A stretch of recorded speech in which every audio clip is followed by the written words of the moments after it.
All right, so if you've clicked on this video, presumably you want to learn about writing progressive metal riffs in the style of bands like Animals as Leaders, Periphery, Meshuggah, stuff like that. I would call it djent, but as our Lord and Savior Misha Mansour has dictated, djent is not a genre. It is, I mean, it's a sound. You can call it progressive metal or something along those lines officially, but everybody knows it's really djent. That being said, there are a few key things that you need to have a grasp of for writing music in this style. An 8-string guitar is not necessarily one of those things. I mean, it helps, but you can do this stuff on a 6-string. You don't even really need to tune down for it. It's not the low pitch that's necessary here. The key things would be syncopation and rhythmic displacement. So when we talk about something being polymetric in music, the idea is basically that you have the guitars, typically, the guitars and bass, in one time signature, and the drums, specifically the underlying pulse, in another time signature. So, as you can see here, I have Guitar Pro open just for writing things out. So let's go ahead and set up some drums. Now, typically, if you're doing like a Periphery or a I'm going to pronounce Meshuggah or Meshuggah many different ways over the course of this video. If you're doing something like Periphery or Meshuggah, you will often have a underlying pulse of 4/4 with the snare drum on the 3rd beat. So let's just go ahead. Oops. We don't need cowbell. Let's go ahead and just quickly program that in. Additionally, for the riffs for bands like Periphery in particular, one thing that Periphery specifically does frequently is that they will have their ideas most of the time in sort of units of 4 bars, so that everything lines back up by the time you get to the start of the 5th bar. Typically, that's done, well, actually, I guess I'll get to the specific tricks for that in a little bit. But once we have our underlying pulse, you know, here it's just 120 BPM, just 2, 4, 1, 2, 3, 4, 1, and so on. Once we have that, it's time to start thinking about what we're actually going to be doing rhythmically, specifically for the guitars. You know, you can get into more complicated noodly stuff like the tall style of bands like Vildhjarta, but that is something where you're adding a lot of extra complications on top, and you don't need a lot of the noodly stuff. You know, just using open strings is fine, especially if you're still just getting a feel for writing something like this. You have there are plenty of really, really good riffs just using one note. The first thing that comes to mind is Atropos off of Periphery's newest album.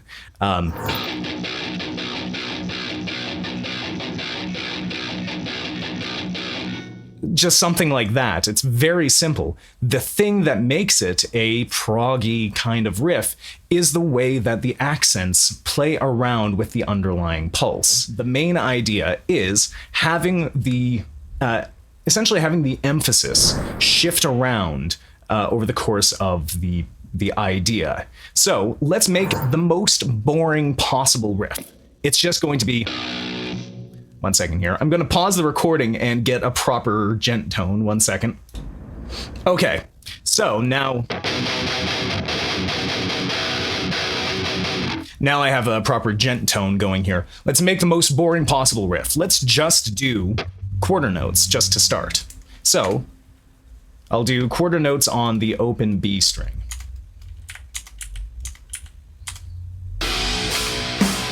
3, 4, you know, it's just doing a single quarter note on each one of the beats. Now, the thing that will turn this into a djenty riff is going to be doing something that causes a rhythmic displacement. So, and there's a lot of similarity between just the basic idea of syncopation. Syncopation being the dot, dot, dot, dot, dot, like, basically where you're accenting the off beats. So a very simple way to make something just syncopated would be to say, okay, let's not play on the first downbeat and instead play on every upbeat. So this would now be syncopated.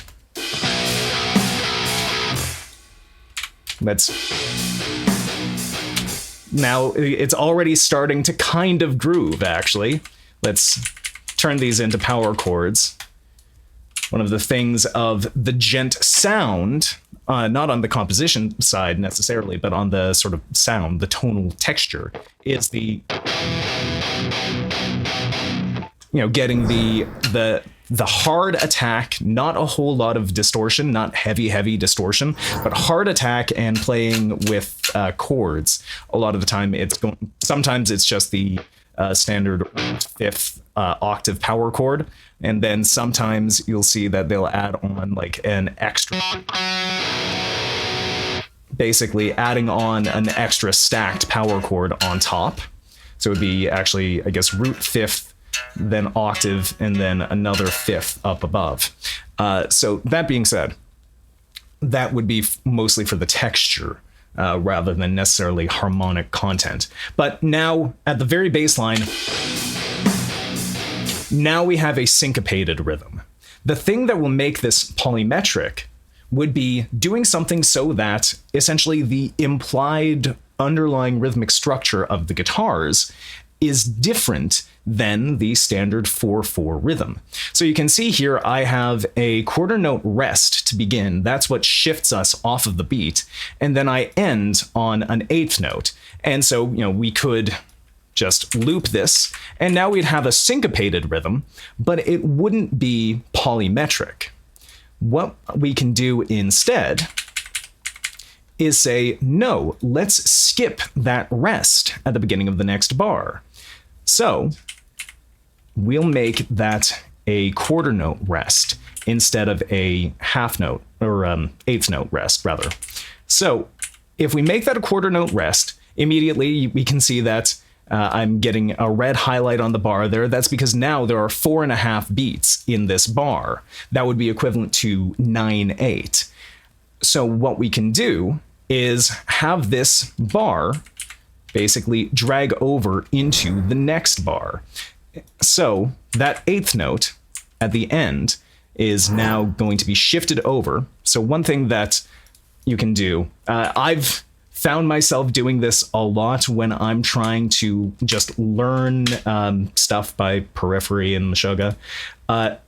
You can annotate where each guitar bar starts in some other way. So for instance, what I do frequently is just go and add numbers over top, sort of indicating, okay, this is the start of the first guitar bar.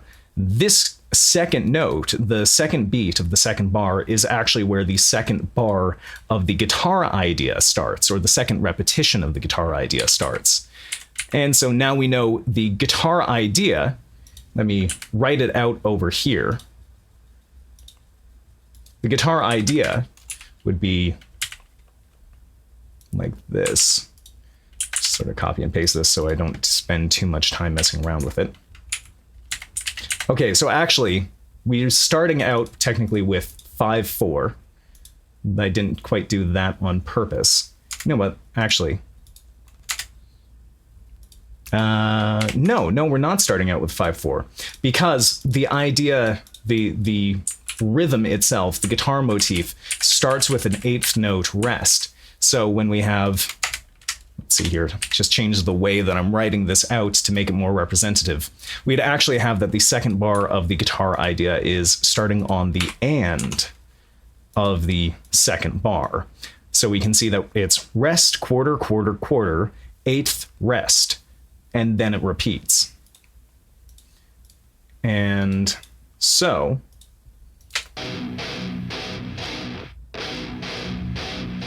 it's just a very simple, just caveman chugging away kind of idea there.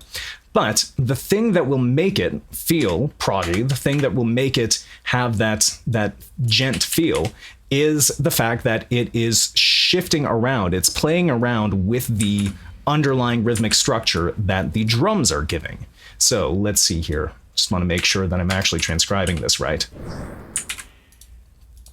And you can see I'm just sort of copying and pasting as I go along here, and I'll just insert a few blank bars. I'm just copying and pasting as I'm going along here to save a little bit of time.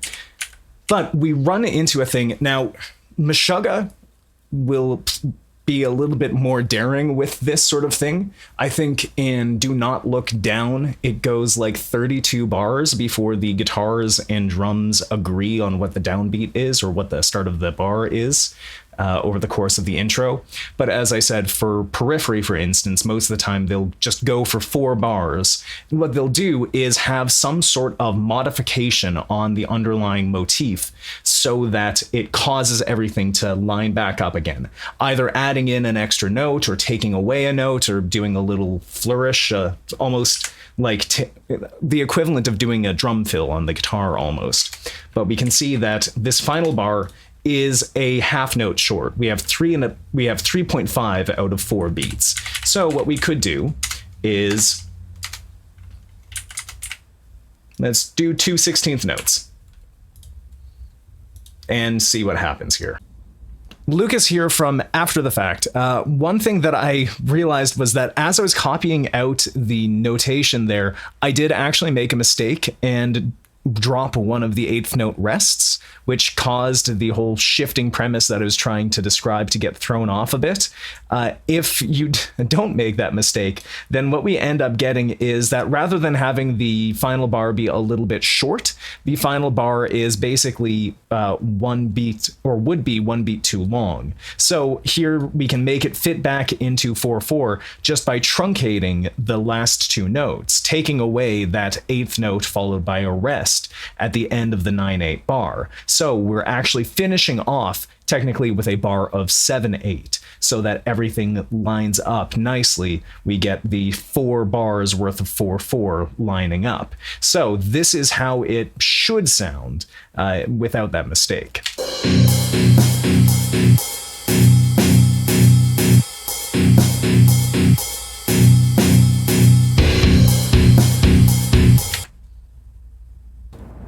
I've decided that I do like the feel with this being done properly a little bit better. So the last thing that I went into is the fact that just for, especially with this very, very simple kind of djent rhythm section here, the last thing would be to go through and make sure that the drums, specifically the kick, lines up with each one of the guitar hits. Now, one of the things that I believe it was Matt Halpern from Periphery talked about this.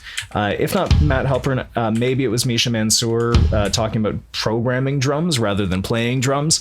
But basically, you want to, generally speaking, avoid having a kick and a snare hitting at the same time because basically one's just going to swallow up the other. And when it comes to the sort of purpose that the different drums are playing in the rhythm, you can see here, I've just run into that, following along the guitar rhythm with the kick. I would have a kick on the 3rd beat here, but with the underlying pulse that we've developed, we have that the snare is happening on every 3rd beat of each bar. So we'll just skip that beat and do the kick on the next. So we have just a kick on the 2 and the 4 there. And so we just go through and continuing along here, fill out the different individual beats. This is, I'm using Guitar Pro here for doing the transcription just because that means that I can show you exactly what I'm doing for everything on screen directly. But of course, this, especially the drum part here, is something you can just do in any DAW as long as you have some kind of drum sampler or something like that set up.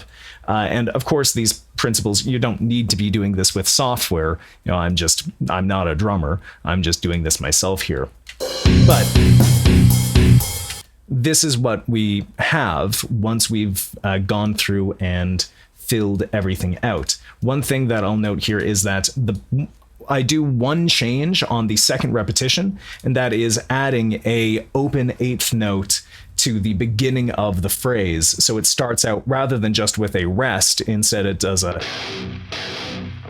a which is one of the sort of motifs, the sort of quanta of a musical idea that shows up in a lot of djent songs. The 8th note followed by a quarter note because that will automatically cause you to get displaced from the underlying pulse. That has the duration of 3 eighth notes. So if you do eighth note, quarter note, eighth note, quarter note, you'll be coming in and out of sync with the underlying pulse, which is a very key thing for that djent feel.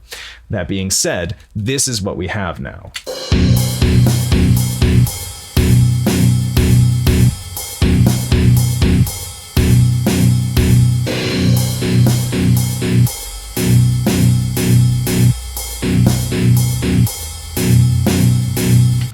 Dead simple, but that is sort of the point here. We're just getting started at how we write this kind of music. No, it's not complicated. This is not the most fancy riff. It's probably not going to win Djent Riff of the Year or anything like that, but that gives you an idea of how you can get started with writing these sorts of rhythms. The idea of using syncopation so that you get the da-da-da-da, you're accenting the offbeats, you're putting the notes on the and rather than on the one, as well as the idea of using polymeter, not polyrhythm, that is a different thing. Polymeter, having 2 different time signatures happening at the same time in order to get that shifting feel. So it's not just syncopated, it's syncopated and shifting how that syncopation, basically it's shifting whether it is syncopated or not, essentially.